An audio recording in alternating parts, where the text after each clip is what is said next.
आई प्रधानमंत्री नरेंद्र मोदी की, जो कि बताती है कि एजेंडा सेट हो रहा है। एजेंडा सेट हो रहा है, वो हमने आपको बताया कि किस तरीके से आरक्षण पर अब लड़ते दिख रहे हैं इंडिया गठबंधन और एनडीए गठबंधन। इसी पर चर्चा करेंगे और दिन भर में क्या कुछ रही स्थिति, कांग्रेस भाजपा क्या कुछ कहती है। मध्य प्रदेश और छत्तीसगढ़ से हमारे साथ मेहमान जुड़े हुए हैं, पहले उनसे मिल लेते हैं, फिर चर्चा को आगे बढ़ाएंगे। हमारे साथ मौजूद हैं कांग्रेस का पक्ष रखने के लिए हमारे स्टूडियो से अशोक राज आहूजा जी, ये राष्ट्रीय सचिव भी हैं सेवा दल के और अभी पीसीसी में ज्वाइंट सेक्रेटरी की भूमिका निभा रहे हैं, ज्वाइंट महामंत्री की भूमिका निभा रहे हैं, संयुक्त महामंत्री की भूमिका निभा रहे हैं अशोक राज आहूजा जी। और हमारे साथ भोपाल से बीजेपी का पक्ष रखने के लिए जुड़ रहे हैं गुलरेज जी, बहुत स्वागत करेंगे आपका। तो दोनों मेहमान जुड़े हुए हैं और जैसा कि हमने बताया कि वोटिंग प्रतिशत करीब करीब 2019 के पास पहुंच गया है। अधिकृत आंकड़े और आएंगे तो ये प्रतिशत और बढ़ेगा। एक एक करके पहले प्रतिक्रिया, ये ज्यादा वोटिंग किस ओर इशारा कर रही है। कुछ विधानसभाओं में हालांकि, कुछ लोकसभाओं में हालांकि कम वोटिंग प्रतिशत पिछले बार से भी रहा है, उसको छोड़कर औसत रूप में हम चर्चा कर रहे हैं। तो पहली प्रतिक्रिया बीजेपी के लिए लेते हैं। बीजेपी ज्यादा वोटिंग को अपने पक्ष में मानती है या कम वोटिंग को अपने खिलाफ मानती है? गुलरेज जी, क्या आपका आकलन है?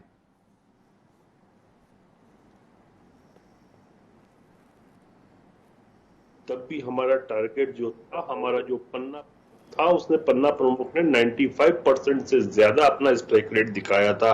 तो जो हम 370 प्लस वोट की बात करते हैं, वो पिछली बार भी ऐड हुआ था और इस बार भी वही स्थिति है, उससे बढ़कर स्थिति है। शाम तक के जो हमने 4:30 बजे तक आंकड़े निकाले थे, तो 97-98% तक के स्ट्राइक रेट कंप्लीट हो चुका था। तो हमारे लिए तो हम स्पष्ट कहते हैं कि आज 9 में से 9 सीटें मिल रही है। मध्य प्रदेश की 29 में से 29 सीटें हम निकाल रहे हैं और देश भर में 370 से अधिक सीटें हम लाकर वापस से सरकार प्रचंड बहुमत की बनाएंगे। क्योंकि हमारा चाहे पन्ना प्रमुख हो, चाहे हमारा बूथ लेवल का कार्यकर्ता हो, मंडल लेवल का कार्यकर्ता हो, जिला स्तर का कार्यकर्ता हो, पर्ची बांटने से लेकर तो मतदाता को बाहर निकालने तक पूर्णतः लगा हुआ है, अपना 100% दे रहा है जी। 100% दे रहा है, लेकिन वोटिंग प्रतिशत तो बढ़ नहीं रहा, उसी के आसपास बना हुआ है। कई जगह तो कम भी हुई है वोटिंग, खासतौर पर मध्य प्रदेश में। देखिए, कई जगह क्या हुआ है कि कांग्रेस का के जो बस्ते कहते हैं, टेबल पे बस्ते तक नहीं है, कांग्रेस का कार्यकर्ता है नहीं, कांग्रेस का जो वोटर है वो भी निकल नहीं रहा है। तो उसकी वजह से डेफिनेटली मुझे लगता है वोट काउंट कम हुआ है। क्योंकि जब आप देखेंगे कि टेबलें खाली पड़ी हैं कांग्रेस की, बस्ते तक नहीं लग पा रहे, कोई निकलने वाला नहीं है वोटर को, तो उससे नुकसान तो होता है मत प्रतिशत पर, जो कि अच्छी बात नहीं है किसी भी लोकतंत्र के लिए। मैं तो कहता हूं कांग्रेस को पता है कि वो हार रहे हैं, लेकिन उसके बावजूद भी अपना वोट प्रतिशत डिप मत होने दीजिए, क्योंकि वोट जब गिरता है तो अच्छी बात नहीं होती, लोकतंत्र उससे कमजोर होता है।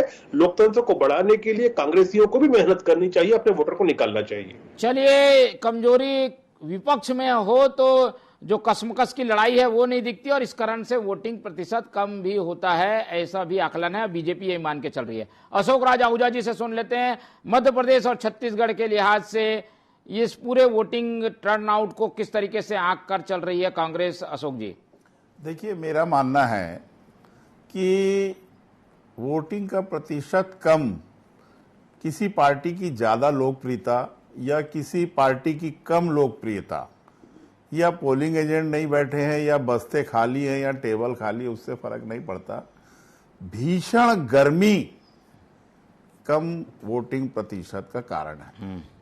लेकिन ये चीज जरूर है कि मतदान के 3-4 दिन पहले मतदाता अपना मन बना लेता है कि उसे मुद्दों पे आधारित वोट करना है या भारतीय जनता पार्टी को वोट देना है। और जहां तक वोटिंग प्रतिशत कम हो या अधिक हो, लोगों ने ये मन बना लिया है कि 10 साल मोदी जी की सरकार को हमने देख लिया है। महंगाई, बेरोजगारी, बिगड़ती हुई कानून व्यवस्था, 2 करोड़ नौकरियां, काला धन वापस लाना, 15 लाख देना, इस मुद्दे पे कहीं कोई बात मोदी जी के और भारतीय जनता पार्टी के नेताओं के भाषणों में नहीं सुनाई दी है। इसलिए लोगों ने यह तय किया है, अब ना मोदी जी की लहर है, ना राम मंदिर का मुद्दा बचा है, केवल धर्म आधारित भाषण इस चुनाव में हुए हैं। तो लोगों ने बेरोजगारी और महंगाई के ऊपर अपना मन बनाया और इस बार कांग्रेस पार्टी के पक्ष में उन्होंने मतदान दिया है। कहीं गर्मी की वजह से लोग कम निकले हैं, कहीं ज्यादा निकले हैं। राजगढ़ में देखिए आप तो 72% मतदान हुआ है, छत्तीसगढ़ में कोरबा में 70% मतदान हुआ, रायगढ़ में 76% मतदान हुआ, सरगुजा में 75% मतदान हुआ। तो जहां मौसम का कुछ असर दिखा तो लोग ज्यादा संख्या में निकले और जहां गर्मी थी लोग कम संख्या में निकले। लेकिन कांग्रेस के पक्ष में मतदान हुआ है और ये एक बदलाव का संकेत है। ठीक है, नहीं तो ये ज्यादा वोटिंग जो हो रही है ये मान रहे हैं आप सरकार के इनकम्बेंसी की वजह से? बिल्कुल, कम वोटिंग जो हुई है वो सरकार के खिलाफ एंटी इनकम्बेंसी। जैसे 10 साल सरकार रही, पहले अटल बिहारी वाजपेयी की 10 साल के खिलाफ एंटी इनकम्बेंसी थी, जब शाइनिंग इंडिया की बात वो किया करते। और जो कम मतदान हुआ है वो भीषण गर्मी को देखते हुए लोग कम निकले हैं, लेकिन वोट उन्होंने बदलाव को लेकर के दिया है, ये मेरा मानना है। ठीक है, तो कांग्रेस और भाजपा का अपना अपना आकलन, कम वोटिंग ज्यादा वोटिंग को लेकर अधिकृत आंकड़े पर और ज्यादा चीजें स्पष्ट होगी, लेकिन नजरिया कम वोटिंग को लेकर कांग्रेस का दूसरा, ज्यादा वोटिंग को लेकर दूसरा। एक और महत्वपूर्ण बात जिसकी आज चर्चा जमकर हो रही है चुनाव के दौरान, और वो है दिग्विजय सिंह का बयान। दिग्विजय सिंह भरे चुनाव में वोटिंग के दौरान एक बार फिर से ईवीएम पर सवाल उठाते हुए दिख रहे हैं। क्या कुछ कहा दिग्विजय सिंह ने वो आपको सुनाते हैं, उसके बाद बीजेपी का पलटवार भी बताएंगे। दिग्विजय सिंह का बयान। हमारा ये प्रयास है कि चुनाव निष्पक्ष हो और बेमतलब को किसी को परेशानी नहीं होना चाहिए, फर्जी वोटिंग नहीं होना चाहिए। तो जहाँ जहाँ फर्जी वोटिंग हुई हमारे लोगों ने आपत्ति की है और आपत्ति करने पर थोड़ा सा विवाद हुआ, लेकिन सुलझ गया मामला। लेकिन मैं अपने कार्यकर्ताओं को दाद देता हूँ कि बड़ी हिम्मत के साथ उन्होंने मुकाबला किया है। हाँ, शिकायत स्वाभाविक है। देखिए, मशीन तो मशीन है और मेरा तो हमेशा से कहना ही है कि ईवीएम पर मुझे भरोसा नहीं है। बिकॉज वोट हम डालते हैं, हमको मालूम नहीं पड़ता वोट कहाँ जाता है। और सीधी सी बात है कि वीवीपैट मशीन में सॉफ्टवेयर डला हुआ है, तो सॉफ्टवेयर ही निर्णय करता है क्या होगा। मैं कुछ भी डालूं, लेकिन सॉफ्टवेयर चाहेगा वही प्रिंट होगा, वही गिना जाएगा। इसी बात को लेकर मेरी आपत्ति शुरू से। तो दिग्विजय सिंह एक बड़ा सवाल उठाते हुए दिखाई दे रहे हैं। हालांकि आज वोटिंग थी, वोटिंग के दिन अगर ही वो शंका कर रहे हैं तो कहीं ना कहीं ऐसा लगता है कि दाल में कुछ काला है। ईवीएम पर एक बार फिर से सवाल उठाते हुए दिखाई दिए हैं दिग्विजय सिंह। ईवीएम पर उन्हें भरोसा नहीं है, किसे वोट जाता है उसे पता ही नहीं चलता, और वीवीपैट का सॉफ्टवेयर जो है वो असर कर सकता है वोटिंग पर, यह कहना है दिग्विजय सिंह का। बीजेपी ने पलटवार किया है, क्या कुछ कहा है बीडी शर्मा ने इस सवाल और इस तरीके के सवाल उठाए जाने पर, आइए सुनते हैं। इस फेज के मतदान का तो काम ही ये है, कहीं फर्जी करेंगे तो दिग्विजय सिंह कह रहे हैं कि ईवीएम के अंदर इतने वोट डले और इतने वोट दिख रहे हैं जिनको पता नहीं कहां से दिखने लग गए। काउंटिंग हुई नहीं है, लेकिन दिग्विजय सिंह अभी से काउंटिंग करने लग गए। बोले 15 वोट डले और 50 दिखा रही है। अरे भैया, तुमने कहां से देख लिया? आप प्रोसीडिंग ऑफिसर हो क्या? तो इसलिए हार के बहाने, हार का ठीकरा, कांग्रेस ने अपनी हार मान ली है। मध्य प्रदेश के अंदर 29 की 29 सीटों पर भारतीय जनता पार्टी प्रचंड बहुमत के साथ विजय का इतिहास बनाएगी। ठीक है, जब ऐसे सवाल उठते हैं चुनाव के दिन की वोटिंग में गड़बड़ी है तो एक तरीके से ये मनोबल पर भी असर डालती है, और इसीलिए बीजेपी के अध्यक्ष बीडी शर्मा कह रहे हैं कि कांग्रेस ने हार मान ली है। अशोक राज आहूजा जी की ओर चलता हूं, फिर जवाब लूंगा गुलरेज जी से भी। अशोक जी, क्या कांग्रेस हार मान ली है, चुनाव के दिन वोटिंग चल रही है और आप ईवीएम की बात कर रहे हैं। ऐसे में तो लगता है कि आपको कहीं ना कहीं संकेत मिलने शुरू हो गए हैं, इसलिए बहाना खोज रही है कांग्रेस। देखिए, दिग्विजय सिंह जी कांग्रेस के एक वरिष्ठ नेता है और दो बार वो मुख्यमंत्री भी रह चुके हैं, सांसद भी रह चुके हैं। ये विचार उन्होंने व्यक्त किया, ये क्यों व्यक्त किया? मैं तो एक छोटा सा कार्यकर्ता हूं कांग्रेस का, इस विषय पर मैं उनकी बराबरी नहीं कर सकता। लेकिन जब सुप्रीम कोर्ट ने कह दिया है कि ईवीएम पर कोई भी घोटाला नहीं किया जा सकता, तो सुप्रीम कोर्ट की फैसले के अगेंस्ट में कोई बात करना मेरे लिए उचित नहीं है। अब दिग्विजय सिंह जी का मुकाबला मैं नहीं कर सकता हूं। नहीं, पर ये क्या वजह है? दिग्विजय सिंह को क्या हार दिख रही है क्या? मैं इस विषय पर कैसे कह सकता हूं? ये उनके अपने विचार है, उन्होंने कहा है। ठीक है, वो उनका अपना ऑब्जर्वेशन हो सकता है। बीजेपी की ओर रुख करते हैं, गुलरेज शेख जी हमारे साथ जुड़े हुए हैं। शेख साहब, ये दिग्विजय सिंह जी हर बार इस तरीके के सवाल उठाकर डाउटफुल कर देते हैं पूरी चुनाव की प्रणाली को। एक बार फिर से उन्होंने सवाल उठाया है, क्या कहेंगे? देखिए भाई साहब, हमारे साथ अभी चर्चा में कांग्रेस के जॉइंट जनरल सेक्रेटरी बैठे हैं और वो खुद कह रहे हैं कि जब सुप्रीम कोर्ट ऑफ इंडिया ने उसके ऊपर क्लियर कर दिया ईवीएम के विषय पे, तो वो इस हैसियत में नहीं है कि उस पर टिप्पणी करें, लेकिन दिग्विजय सिंह कर सकते हैं। तो वो खुद भी मान रहे हैं कि दिग्विजय सिंह की बराबरी वो नहीं कर सकते इन सब चीजों में, कोर्ट पे टिप्पणी करने में, संवैधानिक संस्थाओं पे टिप्पणी करने में। वो डिपार्टमेंट कांग्रेस ने एक्सक्लूसिवली दिग्विजय सिंह जी के लिए छोड़ रखा है। अब जहां तक बात है राजगढ़ की, राजगढ़ से जो समाचार मिल रहे हैं कि इनका राजनीतिक जीवन अब खत्म हो गया है, पॉलिटिकल जीवन, क्योंकि इन्होंने कहा था कि आखिरी चुनाव लड़ रहे हैं और बुरी तरह से हार रहे हैं माननीय दिग्विजय सिंह जी, तो अभी से इन्होंने ठीकरा फोड़ना शुरू कर दिया। और मैं तो 2-3 चीजें पूछना चाहता हूं कि इतने बड़े नेता हैं मध्य प्रदेश के, इन्होंने कहा था कि 385 कैंडिडेट्स का फॉर्म भरवाऊंगा, क्या हुआ उसका? वो भी इनके पास इतने कार्यकर्ता भी नहीं थे। फिर आपने कहीं कमलनाथ जी को देखा इनके प्रचार में? कमलनाथ जी ने भी इनसे पिंड छुड़ा लिया। तो दिग्विजय सिंह जी की हालत बहुत खराब है, बुरी तरह से हार रहे हैं, इसलिए अभी से भूमिका बना रहे हैं। ठीक है, हार रहे हैं इसलिए भूमिका बना रहे हैं। अशोक जी, ये इस तरीके की बातें केवल दिग्विजय सिंह जी नहीं, कई लोग, कई कार्यकर्ता, छोटे कार्यकर्ता बहस के दौरान इस तरीके की बातें लाते हैं।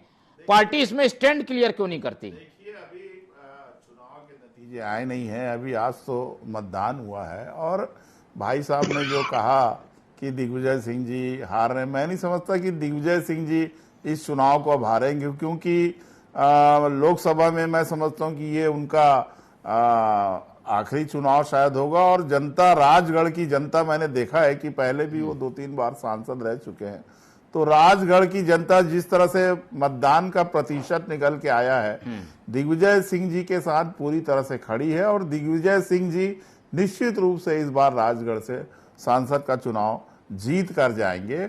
और रही बात कमलनाथ जी की, तो जिस तरह से भारतीय जनता पार्टी ढिंडोरा पीट रही कि 29 की 29 मध्य प्रदेश में और 11 की 11 छत्तीसगढ़ में, तो ये केवल ढोल का पोल रह जाएगा। 4 जून के नतीजे बताएंगे कि अब मोदी जी की लोकप्रियता जनता की नजर में समाप्त हो चुकी है। ठीक है शेख साहब, ये परीक्षा मोदी जी के लोकप्रियता की भी है, इसमें बाकी नेता, बाकी उम्मीदवार सब गौण हैं, केवल मोदी जी की लोकप्रियता की परीक्षा है ये चुनाव। मुझसे पूछ रहे हैं? जी शेख साहब, देखिए, मोदी जी तो विश्व के सर्वाधिक विख्यात लीडर हैं और ये हमारी खुशकिस्मती है कि वो हमारी पार्टी के सर्वोच्च नेता हैं, तो उनका चेहरा तो सबसे आगे रहता ही है। लेकिन हमारे हर कार्यकर्ता ने खूब मेहनत की है। आप ये देखिए कि डॉक्टर मोहन यादव एक दिन में 3-3, 4-4 स्थानों पर जा रहे हैं। शिवराज सिंह चौहान जी खुद चुनाव लड़ रहे हैं लेकिन दूसरी जगह भी प्रचार कर रहे हैं। मैं तो कांग्रेस के जॉइंट जनरल सेक्रेटरी से पूछ रहा हूं ये बात कि कमलनाथ दिग्विजय सिंह के प्रचार में क्यों नहीं गए? दोनों का तो बड़ा पुराना रिश्ता था। ये तो उनका अपना स्वयं का मामला, मैं क्या बता सकता हूं। चलिए, वो पार्टी लाइन जो है वो इस पर कायम है। अशोक राज जी, दिग्विजय सिंह क्योंकि एक बड़े नेता है, एक व्यक्तिगत विचार भी रखते हैं, जो कि कांग्रेस के एक मैं विचार भी हो पूछ रहा हूँ कि दो चीजें बताएं। नहीं, दो चीजें बताएं कि एक तो ये 385 उम्मीदवार खड़े करवा रहे थे, अब नाम डलवा रहे थे, तो क्या इनके पास, इतने बड़े नेता के पास 385 कार्यकर्ता भी नहीं थे वहां पर कि ये ईवीएम से चुनाव नहीं करवा के बैलेट से करवा लेते? और दूसरी चीज, कमलनाथ जैसे लोग क्यों नहीं गए उनके पास? No comments. ना अरुण यादव कहीं दिखे, ना कमलनाथ दिखे, ये क्या दर्शाता है? देखिए, मेरे जैसे छोटे कार्यकर्ता के लिए इस विषय पर बोलना, बड़े नेता हैं वो लोग, उनके बीच में बोलना उचित नहीं है। ठीक है, चलिए हम मुद्दों पे बात करते हैं। छत्तीसगढ़ मध्य प्रदेश की राजनीति की बात हो रही है, मुद्दों। तो देखिए साहब, आप हरियाणा संभालिए, आप तो हरियाणा संभालिए। जी जी, आप देखिए, मोदी जी विश्व के सबसे बड़े नेता हैं, तो हरियाणा में तो आपके विधायकों ने समर्थन वापस ले लिया है। वो विश्व के सबसे बड़े नेता को समर्थन देना ही नहीं चाह रहे, तो आप हरियाणा में बड़ा उलटफेर हो गया है। आप चुनाव की बात हमारे छोड़िए, सर्वोच्च नेता है। हरियाणा में नतीजा आएगा वो 4 जून को आएगा, वापस लेकिन लिया अभी तो हरियाणा का नतीजा आ गया। क्या होगा हरियाणा में तो बीजेपी का सुपड़ा साफ हो रहा है। आपकी सरकार हरियाणा से जाने वाली है, और तीनों विधायक निर्दलीय कांग्रेस के समर्थन में आ गए, और आप ढिंडोरा पीटिए कि मोदी जी विश्व के सर्वाधिक लोकप्रिय नेता। सुन तो लीजिए उनको। शेख साहब, एक तरफ आप लोग जीत के दावे कर रहे हैं, दूसरी तरफ हरियाणा में सरकार संकट में आ गई है। ये भी तो एक तुलनात्मक अध्ययन होता है कि एक अगर नेता आपका पॉपुलर है तो वहां पर सरकार कैसे संकट में आ गई? देखिए, मैं अगर कांग्रेस के ज्वाइंट जनरल सेक्रेटरी की जगह बैठा होता तो मैं बोल सकता हूं बड़ी आसानी से कि मैं तो मध्य प्रदेश का प्रवक्ता हूं, हरियाणा पर क्यों बोलूं। जैसे ये भी बोल रहे हैं कि बड़े नेताओं के बारे में क्यों बोलूं, पदाधिकारी होते हुए भी। छत्तीसगढ़ का नेता मध्य प्रदेश के बारे में नहीं, वो बोल रहे हैं, शेख साहब सुन रहे हैं। सुन, लेकिन एक बात तो स्पष्ट है कि बीजेपी की पूर्ण बहुमत की सरकार नहीं है हरियाणा में। अब इस पे किसी ने अगर 3 निर्दलीयों ने वापस से समर्थन लिया है तो रात तक क्या स्थिति बनेगी मालूम पड़ जाएगी। ठीक है, बड़ी स्पष्ट बात है।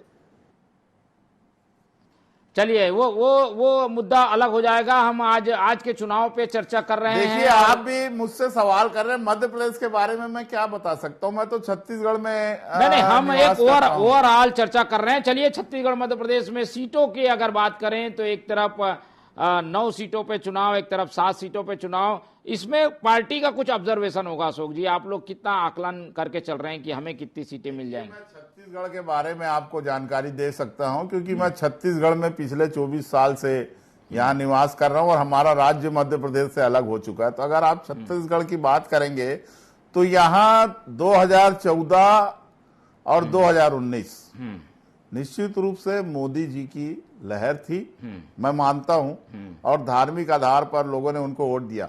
लेकिन अब 2024 के चुनाव में मोदी जी की लहर समाप्त हो चुकी है। अब तो मंदिर भी बन गया, इस बार तो ज्यादा राम मंदिर बन गया, वो मुद्दा समाप्त हो गया। अब लोग केवल महंगाई और बेरोजगारी के नाम पर वोट दे रहे हैं, और पिछले लोकसभा चुनाव की जो सीटें बीजेपी को मिली थी, हम उससे ज्यादा अच्छा प्रदर्शन करेंगे, उससे ज्यादा सीटें हम इस चुनाव में लाएंगे, ये मेरा दावा है। चलिए, ज्यादा सीटें लेके आएंगे। साथ में 1 सीट कांग्रेस के पास थी, बाकी 6 भाजपा के पास थी, उसमें इजाफा होगा, ये कहना है कांग्रेस का। बीजेपी का भी आकलन सुन लेते हैं मध्य प्रदेश के लिहाज से, क्या आकलन करके चल रहे हैं शेख साहब आप लोग? सर, 9 में सुनो, आज 29 में से 29, और देश भर में 370 से अधिक अकेली बीजेपी को मिलेगी। एक आध कुछ छोड़ेंगे नहीं कांग्रेस के लिए, लगता है? कांग्रेस का अंतिम दौर चल रहा है साहब, चला चली की बेला है। देखिए भाई साहब, कारण में भी आ जाइए, थोड़ा कारण भी बता दीजिए। ये तो दावे तो सब करते हैं। कारण ये है कि कांग्रेस पर ना ही इनकी लीडरशिप पर ना आवाम को भरोसा है, ना इनके कार्यकर्ताओं को भरोसा है। आप सोचिए ना कि पिछले 3 महीने में 4 लाख से ज्यादा कांग्रेसियों ने मध्य प्रदेश राज्य में कांग्रेस को लात मारी है और बीजेपी का साथ लिया है। आज ही आप देखिए कि राधिका खेड़ा ने, इनके राष्ट्रीय spokes person, national spokes person ने बीजेपी ज्वाइन की। रोज आप देखिए कहीं ना कहीं इनके जो सड़न है वो सामने आ रही है कि लोग इस बदबू मारती हुई कांग्रेस रूपी लाश से दूर भाग रहे हैं। ठीक है अशोक जी, ये तो छत्तीसगढ़ का ही प्रकरण है, राधिका खेड़ा जी का आरोप, उसके बाद वो 2 बातें मेरी सुन लीजिए आप जी। मेरी उम्र 60 से ऊपर है, सीनियर सिटीजन हूं और 40 साल मुझे राजनीति करते हो गया। मध्य प्रदेश में भी मैंने राजनीति की और छत्तीसगढ़ में की। दो बातें आप सुन लीजिए। पहला, 1977 में जब जनता पार्टी की सरकार बनी थी, देश को और दूसरी पार्टियों को लगने लगा था कांग्रेस समाप्त हो चुकी है। इंदिरा गांधी जेल में थी, कार्यकर्ता निराश हो चुके थे। लेकिन केवल 2.5 साल बाद वही इंदिरा गांधी दोबारा इस देश की प्रधानमंत्री बनी और 10 साल उन्होंने राज्य किया इस देश में। उसके बाद में 1999 में अटल बिहारी वाजपेयी की सरकार बनी, लाल कृष्ण आडवाणी गृह मंत्री थे, शाइनिंग इंडिया का नारा दिया। 2004 के चुनाव में लग रहा था कि कांग्रेस समाप्त हो गई है, लेकिन 2004 में फिर से सोनिया गांधी के प्रयास से मनमोहन सिंह जी 10 साल प्रधानमंत्री रहे। तो कांग्रेस सड़ी गली नहीं है और कांग्रेस कभी समाप्त होने वाली पार्टी नहीं है। नहीं तो ऐसा क्या हो रहा है कि पार्टी छोड़ के लोग जा रहे हैं? जिस पार्टी ने आजादी की लड़ाई लड़ी, 200 साल 300 साल के अंग्रेजों को हमने बाहर किया, उस पार्टी को आप घर बैठाने की सोच रहे हैं। तो आपके इस सोच पे मुझे हंसी आती है। और तीसरी चीज है, कांग्रेस के लोग जो छोड़ के जा रहे हैं, हम तो ये मान के चल रहे हैं कि गंगा शुद्ध हो रही है, कचरा बाहर जा रहा है। और आप जो कांग्रेस के लोग जा रहे हैं, आप उनको कितना सम्मान देने वाले हो ये भी हमको पता है। चुनाव के बाद उनकी क्या इज्जत आप करने वाले हो और उनकी क्या हैसियत होने वाली है वो भी हमको पता है। ये तो वो लोग हैं जो सोच समझ नहीं रहे हैं कि हम कहां जा रहे हैं। अपनी मातृ संस्था को छोड़कर अगर वो जा रहे हैं तो उनका भविष्य भगवान जाने, लेकिन हमारे यहाँ कचरा नहीं। लेकिन ये कचरा नहीं भाई, ये तो 22 साल 23 साल 25 साल आपकी पार्टी में रहने वाले लोग हैं, इनको आप कचरा कैसे कह सकते हैं? ये तो पार्टी की शोभा बातें तो पहले। जो मातृ संस्था का नहीं हुआ वो इस देश का नहीं है, मैं ऐसा मान के चलता हूं। मैं भी 40 साल से कांग्रेस में हूं और मैं भी आज इस पार्टी में हूं। मैं तो छोड़ने की बात नहीं करता हूं। उतार चढ़ाव राजनीतिक जीवन में आते हैं और राजनीतिक जीवन में श्यामाचरण शुक्ल जी जो मुख्यमंत्री हुआ करते थे, वो कहा करते थे केवल 2% लोग राजनीति में आने वाले व्यक्ति सफल होते हैं, 98% केवल गुमनामी के अंधेरे में खो जाते हैं। तो मैं वो 2% में भी अपने को नहीं मानता, लेकिन फिर भी मातृ संस्था के साथ हूं। इसलिए मैं कह रहा हूं कि हमारी कांग्रेस की गंगा की कांग्रेस एक बड़ी पार्टी है, कुछ लोग चले भी जाएंगे तो कोई फर्क नहीं पड़ता है, लेकिन बीजेपी इसे अवसर के रूप में ले रही है और जो लोग जा रहे हैं उन्हें अपने घर में स्थान भी दे रही है। शेख साहब, कहीं इसका रिएक्शन ना हो जाए, आप लोग इतने लोगों को अपनी पार्टी में शामिल कर रहे हैं। सर, आप प्रदेश के एमपी छत्तीसगढ़ के बड़े पत्रकार हैं और आप जानते हैं कि कांग्रेस के बहुत बड़े नेता अपने बेटे के साथ बीजेपी में आना चाहते थे। दरवाजा बार बार खटखटा रहे थे, दरवाजे को बंद करके ताला लगा दिया क्योंकि उनका चरित्र सही नहीं था। हम सही लोगों को, अच्छे कांग्रेस में भी कोई अच्छे लोग होते हैं, उनको ही अपने घर में एंट्री देते हैं, गंदगी को आने नहीं देते। नंबर 1। नंबर 2, अभी आदरणीय भाई साहब ने कहा कि कांग्रेस ने आजादी की जंग लड़ी, तो मैं पूछना चाहता हूं, एक कांग्रेसी का नाम बताएं जिसको अंग्रेजों ने फांसी की सजा दी हो। भगत सिंह है, राजगुरु है, सुखदेव है। नहीं, राजगुरु तो सेवा दल के कार्यकर्ता थे, सेवा दल के प्रशिक्षित कार्यकर्ता राजगुरु थे। राजगुरु सेवा दल के प्रशिक्षित कार्यकर्ता थे। मैं राजगुरु का नाम भी बता रहा हूं जो सेवा दल के प्रशिक्षित कार्यकर्ता थे। आपको शायद इतिहास नहीं मालूम है, मुझे मालूम है। नहीं, आपने कांग्रेसी की बात की तो मैं एक कांग्रेसी का नाम बता रहा हूँ कि राजगुरु सेवा दल के प्रशिक्षण प्राप्त कार्यकर्ता थे। सरकार ने फांसी की सजा दी हो, ऐसा कई नाम नहीं मिलता। भाई साहब, हजारों लोग हैं जिनको फांसी की सजा मिली, जो गुमनाम सिपाही हमारे हैं जिनके नाम नहीं है। कांग्रेस के हजारों लोगों ने गोलियां खाई अपनी छाती पे, जो गुमनाम सिपाही हैं कांग्रेस के, हजारों लोगों ने गोलियां खाई, तब जाके आजादी मिली है। भारतीय जनता पार्टी ने तो आजादी की लड़ाई में एक उंगली नहीं कटाई। आपको बताइए कि आपका योगदान जनसंघ का क्या था? सर, हम तो 1980 में बने हैं बीजेपी। जनसंघ का योगदान क्या था? भारतीय जनता या भारतीय जनता योग तो खैर उस समय नहीं थी। जनसंघ का आजादी की लड़ाई में क्या योगदान था? भी आजादी के बाद बना है। देखिए, आप इस विषय को अननेसेसरी, चलिए ठीक है। हाँ, हम चुनाव पे आते हैं। चौथे चरण के लिए संभावनाओं पे बात कर लेते हैं। एक तरफ आरक्षण का मसला, मुस्लिम आरक्षण कांग्रेस देगी नहीं देगी, ऐसे मसलों को बीजेपी जोर शोर से उठा रही है। दूसरी तरफ कांग्रेस ये कह रही है कि संविधान खतरे में है, आरक्षण बीजेपी खत्म कर देगी। तो इन्हीं मसलों पर क्या आगे के चरण के चुनाव होंगे? एक एक करके प्रतिक्रिया लेते हैं। पहले शेख साहब, गुलरेज साहब। देखिए, कांग्रेस हमेशा मुसलमानों को एक वोट बैंक की तरह उनका दुरुपयोग करने के लिए इस प्रकार की बातें करती है, और जो कि न्याय संवद, कॉन्स्टिट्यूशनली न्याय संवद नहीं होती है। और लेकिन ये कोशिश करते हैं कि कैसे भी एक वोट बैंक की तरह उनका उपयोग करे, दुरुपयोग करे, और एक अलग भाव में उनको जीवन व्यतीत करने के लिए एक सिटीजन में इस प्रकार का सिटीजन बना के रखे। बीजेपी उनका मेन स्ट्रीमाइजेशन करना चाहती है और कर भी रही है। मोदी राज में वही हो रहा है, और हम इनको गलत करने भी नहीं देंगे। ठीक है, कोई गलत करने नहीं दिया जाएगा, आरक्षण का स्वरूप बरकरार रहेगा। प्रधानमंत्री भी ये कह चुके हैं और बीजेपी इसी लाइन पे चल रही है। लेकिन उसके द्वारा सवाल उठाए जा रहे हैं कि कांग्रेस क्या करने वाली है, लालू प्रसाद यादव के बयान को आधार बनाकर। देखिए, कांग्रेस तो पूरी तरह से भारतीय संविधान को मानने वाली पार्टी है, और जिस तरह से भारतीय संविधान धर्मनिरपेक्ष राष्ट्र का समर्थन करता है, कांग्रेस भी हम धर्मनिरपेक्ष राष्ट्र की बात करते हैं।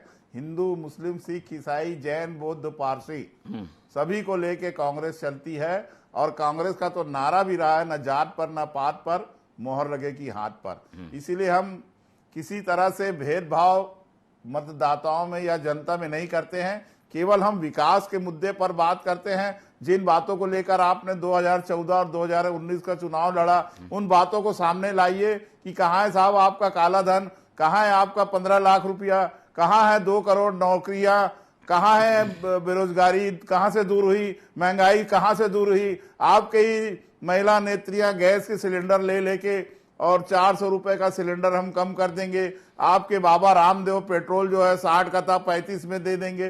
कहाँ है ये सब बातें? क्यों नहीं होती है? क्यों मंदिर, मस्जिद, हिंदुस्तान, पाकिस्तान, शमशान, कब्रिस्तान की बातें मोदी जी करते हैं? चलिए, धर्म के मुद्दे पर ही राजनीति भाजपा को करनी है क्या? खुलकर ये बोलकर वो क्यों नहीं सामना करती कांग्रेस का? नहीं, देखिए, इकोनॉमिक डिलीवरीज की यदि बात करें तो हमने तो बहुत कुछ डिलीवर किया है। 48 करोड़ हमारे युवाओं ने मुद्रा लोन्स के माध्यम से अपने आप को स्वरोजगार दिया है। 260% का इजाफा हुआ है ईपीएफ के अकाउंट्स में। आप भी नौकरी करते हैं TV24 में भाई साहब, आपका भी ईपीएफ का अकाउंट होगा जिसमें हर महीने 12.5% आप कंट्रीब्यूट करते होंगे और 12.5% न्यूज TV24 करता होगा। ऐसे ही अडानी और अंबानी की संपत्ति में कितना इजाफा हुआ वो बताइए। कितने करोड़ लोग जो लेकर के बाहर, हिंदुस्तान के बाहर गए हैं, वो भी बताइए। केवल 2 ट्रिलियन, उसको 3.25 ट्रिलियन हम लेकर आए हैं। हम तो नेट एक्सपोर्टर ऑफ वेपन्स थे, उससे आज एक्सपोर्टर बन चुके हैं। अभी 15 दिन पहले ही वियतनाम को हमने ब्रह्मोस सुपरसोनिक मिसाइल्स को एक्सपोर्ट किया है। तो हिंदुस्तान का आज डंका पूरे विश्व में बोल रहा है। हमने हर तरफ काम किया है, इंफ्रास्ट्रक्चर हो, हिंदुस्तान में नहीं बोल रहा है। हिंदुस्तान के लोग संतुष्ट नहीं है, टेक्नोलॉजी हो, हिंदुस्तान के लोग बेरोजगारी से और महंगाई से परेशान हैं। जो हमारी एयरफोर्स के नंबर्स डिप्लीट होने लगे थे, 160 लाख करोड़ रुपए का ऋण है भारत सरकार पर। तो आप ऐसा कोई सेक्टर नहीं है जिसमें मोदी सरकार ने काम नहीं किया।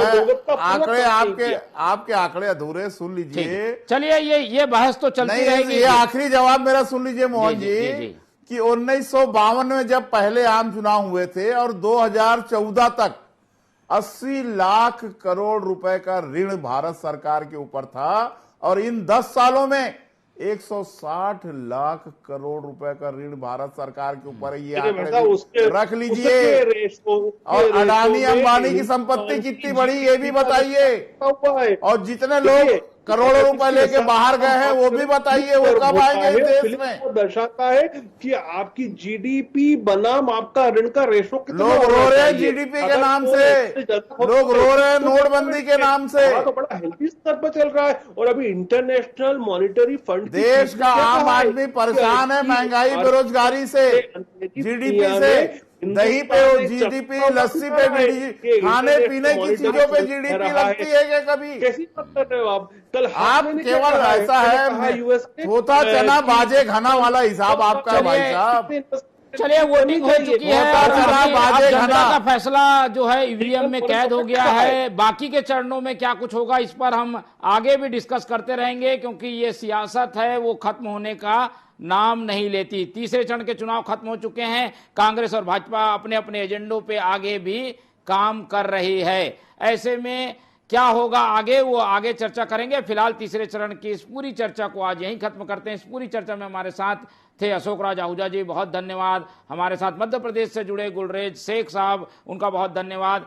और इस पूरी चर्चा में हमारे संवाददाता अलग अलग क्षेत्रों से जुड़े रहे, उन सब का धन्यवाद करते हुए आज की चर्चा यहीं खत्म करते हैं। और आप लोग से रखते हैं उम्मीद कि चुनाव से जुड़ी हुई विशेष कवरेज के लिए हमारे साथ आप बने रहेंगे। न्यूज़ बुलेटिन हमारी लगातार जारी रहेगी, तो आप लोग देखते रहिए T24। मुझे दीजिए इजाजत, नमस्कार।